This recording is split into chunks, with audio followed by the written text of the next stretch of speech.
Hello and welcome. I'm Steve Clemons, editor-at-large of The Hill. Thanks so much for joining us for our annual summit today. It's titled The Future of Education. Before we begin, I'd like to thank our sponsor, the Collaborative for Student Success, for their support of today's discussions.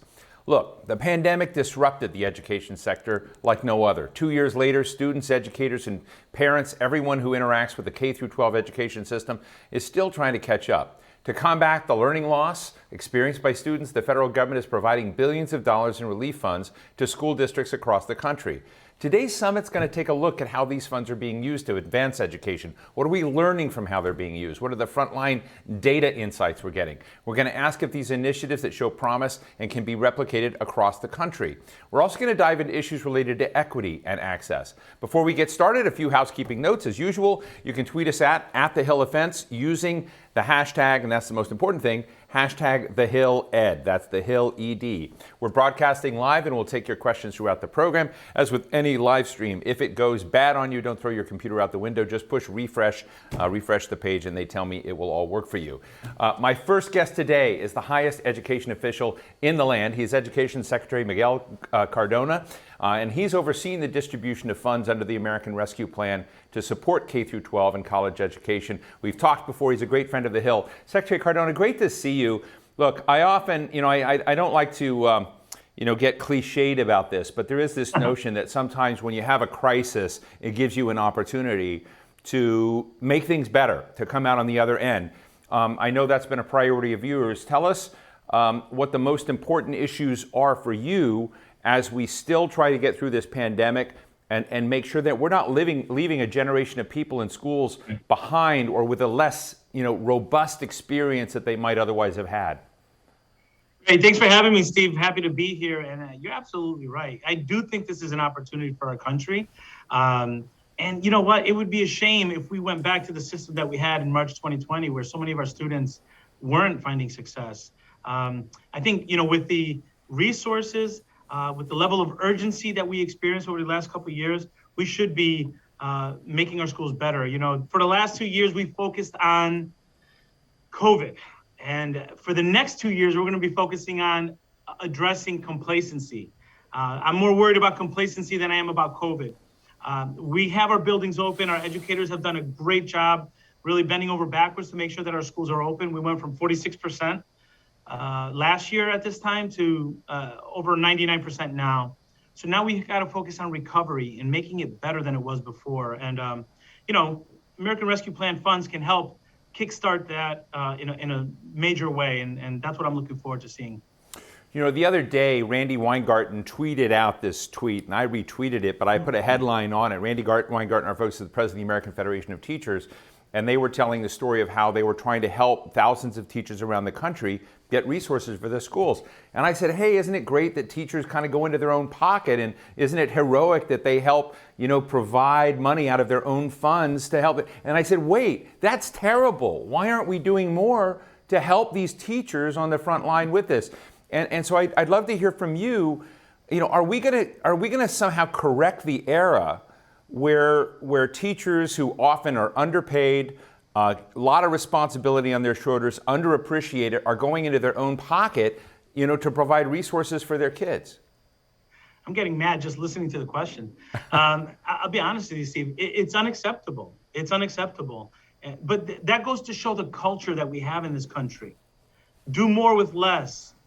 Take out of your pocket, or spend 3 hours of your family time planning or getting professional development on something that you should be learning in school. We got to change that culture. We've normalized it. Put it all on the teacher, right? It cannot be that way moving forward. We have the American Rescue Plan where in this day and age for a teacher to be spending money out of their pocket to get something for students when we have millions of dollars in the coffers is unacceptable. So we have to get that money into the classrooms right away. But I think it goes beyond the American Rescue Plan. We've pushed forward really hard the president's budget for FY22, and we just got the omnibus, and we're setting up our FY23 budget now to make sure that we're changing the culture. But it can't just be the federal government. If our states and our local leaders they realize the importance of schools, because when they were shut down, everything else shut down. So let's make sure that we're supporting our educators and making it a profession where people want to go in. It's no surprise to me that we have shortages when we're talking about expecting teachers to take out of their own pocket for basic supplies. That's unacceptable. You know, the other thing we're trying to do today is to realize that the federal government is actually moving billions and billions of dollars into education, that they're responding. There's a worry about the homework gap. There's a worry about students, having had some gaps in, health. There's worry about mental health. And so there are lots of things that are being measured. And with our sponsor today, I'll just be very honest, I think they're doing something very smart, which is saying, hey, we ought to watch the data, look at what's happening. What are the best practices in Connecticut, which you know so well, or Nevada, that's putting in grants to families that are struggling with disabilities, or, in Texas, looking at accelerated instruction for low-performing students. New Hampshire, we're going to have, Governor Sununu on later talking about summer camp grants. They're there to try to learn what's west. But I'd just be interested, you're sort of the Wizard of Oz of education. You see everything going on. Are there best and promising practices out there that you see that you think that those folks in the educational ecosystem could be learning from today to begin addressing some of these issues as the money comes in? Sure. So if I'm the Wizard of Oz, I'm not behind a green curtain, but I do have a green tie. Happy St. Patrick's Day. One of the things that when I came on board, I'm a practitioner, and I know teachers learn best from teachers, superintendents learn best from superintendents, and state chiefs learn best from state chiefs. So we created a repository with hundreds of submissions in just 1 year of best practices around reopening and recovery. And now as ARP funds are being used, we're using our platforms, our reach to lift up those best practices. You mentioned some. I'll tell you, in Canton, Michigan, high school with 3 campuses, 6,000 students, they changed the schedule to make sure that every student had a block of time every day for mental health supports or social emotional well-being, because they knew the mental health supports mattered and that they wanted to restructure their day differently. Camden, New Jersey, utilizing the CBOs, using a Boys and Girls Club to do after-school program to give students a safe place to be where they can engage and make up for some of that relational equity that was lost during the pandemic. There are so many great examples, and it is our responsibility to lift them up in a systematic way so that the left hand knows what the right hand is doing, and we're not trying to solve the same problems across the country without learning from one another. Look, I know this is a hard question and that there's not an easy fix. And I also don't think there's any doubt that the Biden administration has put equity, as one of the key pillars that it wants to, embrace in its public policy initiatives. But, just for the couple of years that I've been doing these things online, look at the George Floyd murder, preceding, these big racial questions, Black Lives Matter, then we have a pandemic, we have economic inequality. And what we see through all this is just an unrelenting pattern where those that seem to come out on the top at the end mostly are those who were wired in a certain way. And there are a lot of neglected communities as well that don't have those things come around. Is this an opportunity to really change those stars?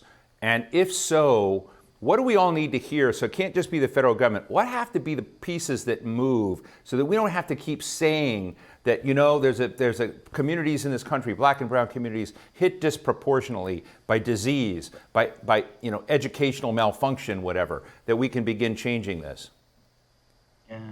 No, and I appreciate the way you presented the question. The reality is, I tell leaders all the time, the work is not going to get easier, it's going to get different. Let's not go back to March 2020, that wasn't good enough.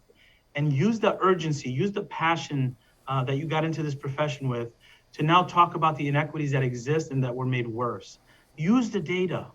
We know the health data over the last 2 years has disparate outcomes for different folks. Use those data, use the American Rescue Plan funds where it's needed, but continue to elevate the importance of equity. And I'm going to tell you, this, equity is under attack. We have as an education leader, we have more challenges now than we did 3 years ago. We have states passing laws that prohibit certain books that talk about our history. We have people trying to remove that from our children's experience, almost rewriting history. We have a challenge ahead of us, but you know what? Educators have proven themselves to be student-centered over these last 2 years, and we have a responsibility to make sure schools unite folks, and bring families together, but also are honest about the challenges that we have. And the gaps were made worse, and we can't go into this. We can't go into this passively. We have to be assertive in ensuring that we're providing students with a great experience, one that can help those students that suffered the most, but also an experience where children see themselves in the materials, where they feel proud of the learning. We can't expect a diverse teacher workforce if we're not acknowledging the experiences of different members of our community. We have to be proactive in fighting back against poor legislation aimed at dividing our country and dividing our schools. Mr. Secretary, we never have enough time. I love talking to you. Can you come in and do a whole show with me sometime on these issues? But I want to ask you. I'd love to. Just in closing, it's just fun. And when I helped launch, years ago, a publication called Quartz. We organized Quartz. It's a financial publication, but in it, we frame things around obsessions. And so I'm interested in obsessions of great public policy leaders and what their obsessions are. We're going to have Senator Bill Cassidy on in a minute. He has fascinating obsessions, which I look at as a good term. What's your North Star in educational obsessions? I love children. They have so much promise. And that's been my obsession, helping children do well. And I'm blessed to be in this role. That is my North Star, helping children have opportunities to be successful and be happy. And education is that ticket. It was that ticket for me, and that will always be the driving force, my obsession as Secretary. Well, Dr. Miguel Cardona, Secretary of Education, I really appreciate all the time we get together. Thank you so much for helping to launch today's discussions. Thank you.